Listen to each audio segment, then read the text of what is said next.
This is your 12/29/20 news update, catching up all things since Christmas.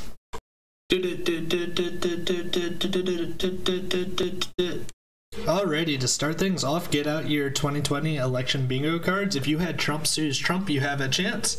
GOP lawmakers are suing Mike Pence in a bid to overturn the Biden win. This comes from The Hill. If Trump plays his cards right, he can represent both the GOP lawmakers who are suing on his behalf, as well as Mike Pence, who's part of the presidential staff. At this point, we don't have any comment from the Pence office, but this will be an ongoing story, and we'll see what happens.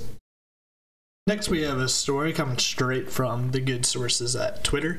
We have Glenn Kessler, who is stating in his final weeks of campaigning, Trump repeatedly praised the New York Post for publishing the laptop stuff.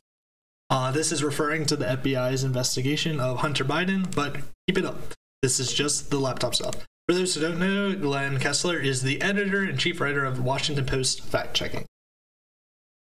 Next, we have a story from CNS News that Representative Ilhan Omar backs Trump's call for a clean bill with nothing but $2,000 survival checks. Her quote is, "We need to send a clean bill with just $2,000 survival checks and a separate spending/COVID relief bill."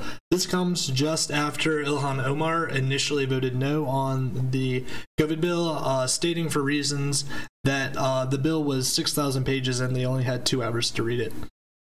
Just so you know, that would be 50 pages a minute. In global news, we find a report from the BBC News reporting that the Chinese economy is on track to overtake the US in 2028 due to the COVID. Here we have graphs. However, you can see that this was kind of on track before anything, regardless of COVID, but here are the 2 drops of each economy. However, something to note here is because the Chinese population is 4 times as large, Americans are still going to be better off.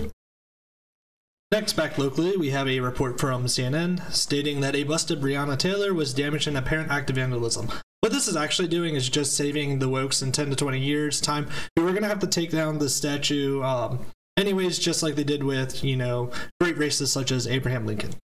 NBC News reports that a Virginia deputy was fired over disturbing posts on social media site Parler. You read through, we find that the reports were calling for violence and harassment on liberal judges and politicians. As far as I know, there still hasn't been any disavowalment from Maxine Waters, who said the same exact thing about Republicans. Next, we have a report coming from commondreams.org. Bernie Sanders is quoted saying, "This is no bluff." Sanders is saying this in a report vowing to filibuster the military budget to force Senate vote on $2,000 checks. Sanders is getting a little bit of hatred from another Vermont senator, specifically Bernie Sanders, who earlier this year was reported agreeing with President Obama, who referred to the filibuster as a Jim Crow relic. Finally, just before Christmas, we go back to Twitter, where Rand Paul came up with a list of his favorite spending measures that came during the last set of government spending. We created a collaboration list of some of the favorites that he reported. First of these is $25 million to teach English to Romanians, a $36 million study on why hair turns gray, $1.5 million to get East Mediterranean kids to stop smoking hookah, $3 million to interview San Franciscans about edible cannabis use, $4.5 million to spray alcoholic rats with bobcat urine, $20 million to rebuild private plane runway, $174 million supplying drones to the Afghan National Army, which were then reported lost, $1 million to help people get over their fear of the dentist, a $2 million study on how people cooperate during video games, and $10 million, ooh, that's a typo here, $10 million on the Zimbabwe elections and monitoring. And that's a wrap. That's our news for 12/29. If you enjoy this content, please like and subscribe. You can catch me live on Twitch, where you can see me prep for these videos. Have a good one.